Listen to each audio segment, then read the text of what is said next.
Bismillah walhamdulillah wassalatu wassalamu ala rasulillah wa ala alihi wa sahbihi wa mawalah. Tapi ya kawan, dalam kesempatan ini singkat saja saya ingin menyampaikan terima kasih. Jazakumullahu khairal jaza ala hudurikum ma'ana fi hadhil jalsah.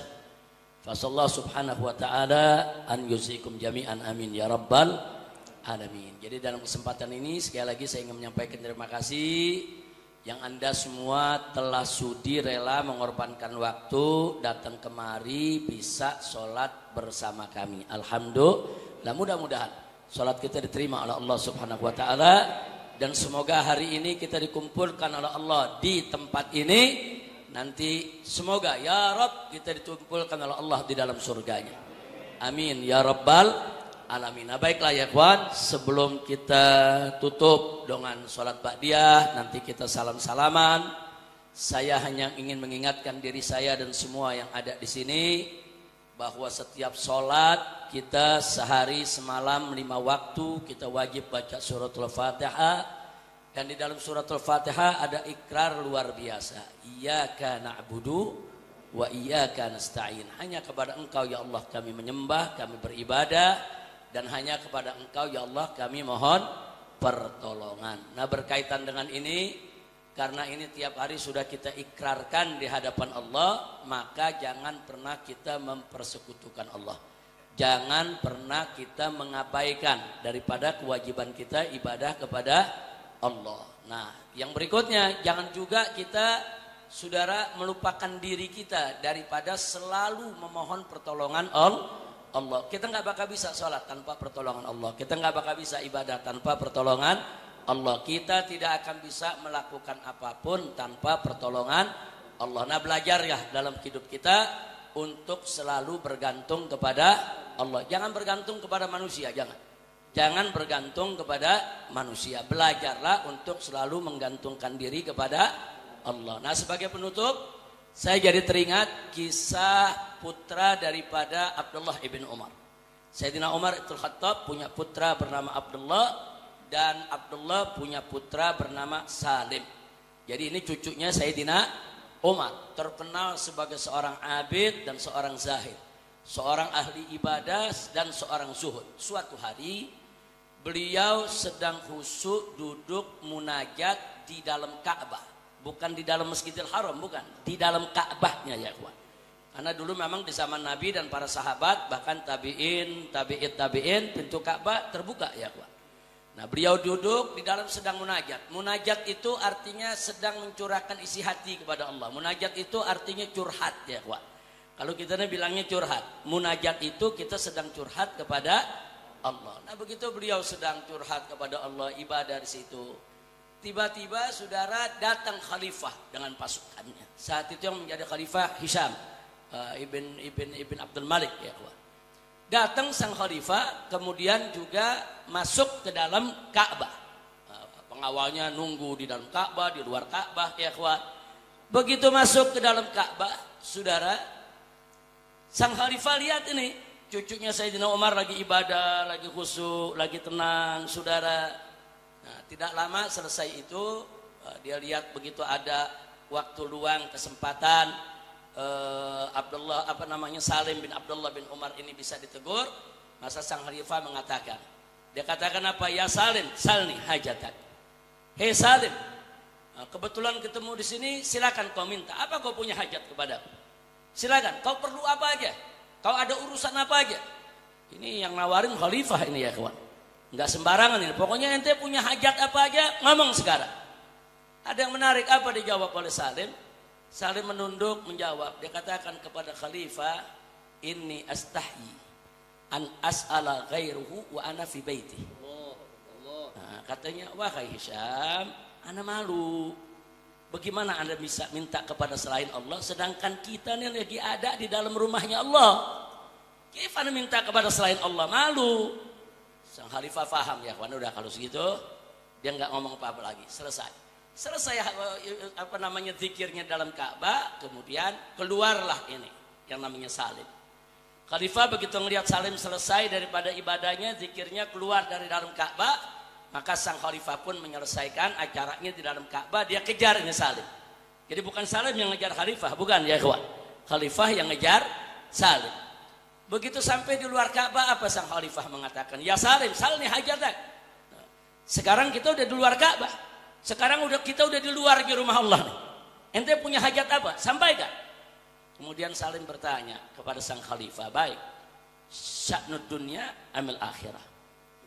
Ini yang ente tawarkan kepada ana nih urusan dunia apa urusan akhiratnya? Yang mesti ana minta.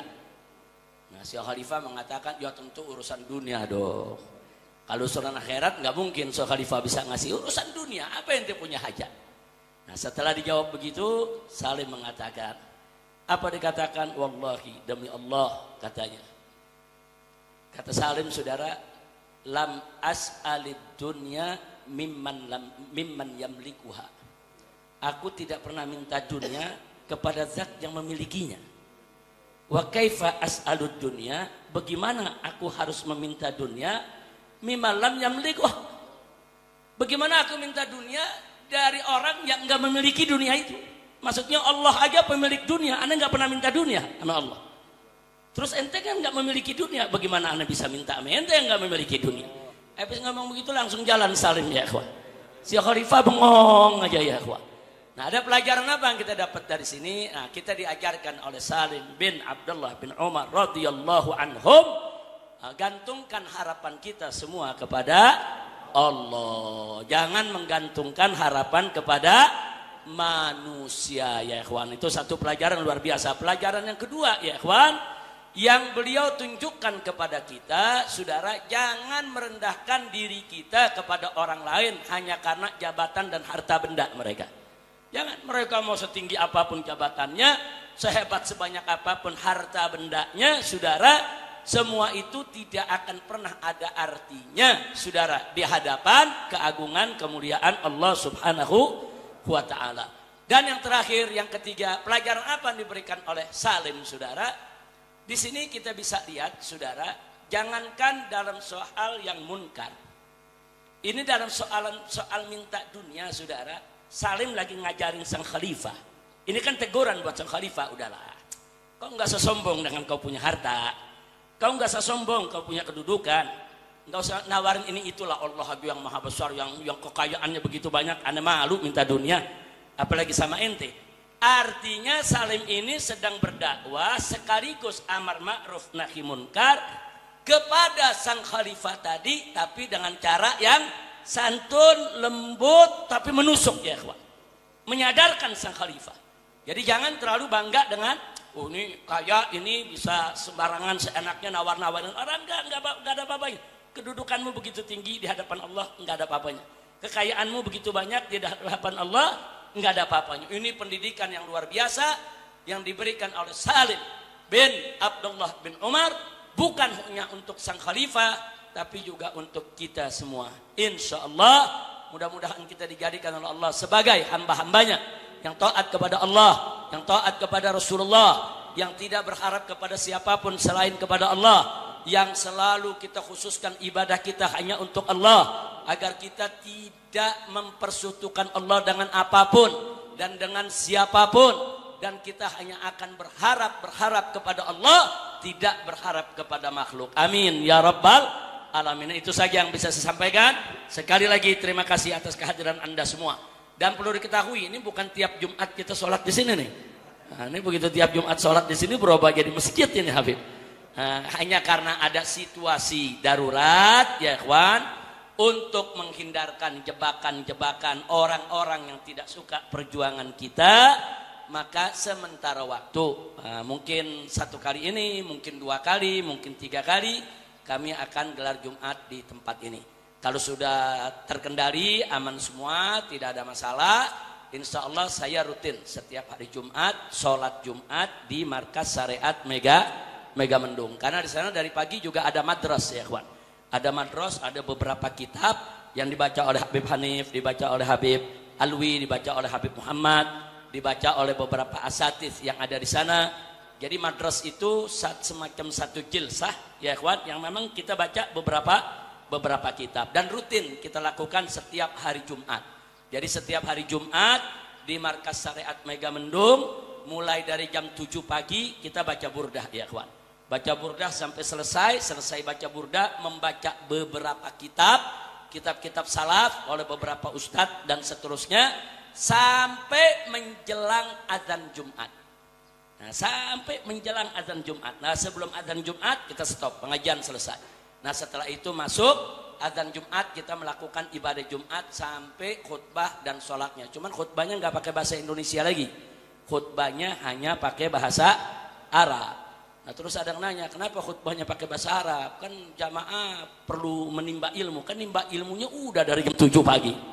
Dari jam 7 sampai jam 12 sudah cukup ya kawan. Nimba ilmu apa lagi? Nah, tinggal khutbah Jumatnya kita ambil yang rukunnya ya kawan. Kira-kira jelas tidak? Kecuali kalau dari jam 7 sampai jam 12 enggak ngaji. Nah, maka dalam khutbah perlu disampaikan dalam bahasa Indonesia supaya umat bisa yastafidun, bisa mengambil manfaat. Jadi kalau nanti ke markas syariat jangan kaget kalau khutbahnya enggak sampai 5 menit ya. Enggak sampai 5 menit udah selesai itu khutbah. Betul-betul kita khutbah hanya dalam bahasa Arab ya, kawan. Nah, setelah itu biasanya kita jilsah ma'ad duyuf. Saya duduk bersama tamu sampai sore. Kita duduk, kita dialog, kita diskusi, kita ngobrol. Jadi kalau nanti Anda ada yang mau ketemu, mau duduk, mau ngobrol, ya tempatnya di Mega Mendung. Saya nggak pernah terima undangan setiap hari Jumat. Setiap hari Jumat tidak pernah, dari dulu saya tidak pernah terima undangan. Karena saya khususkan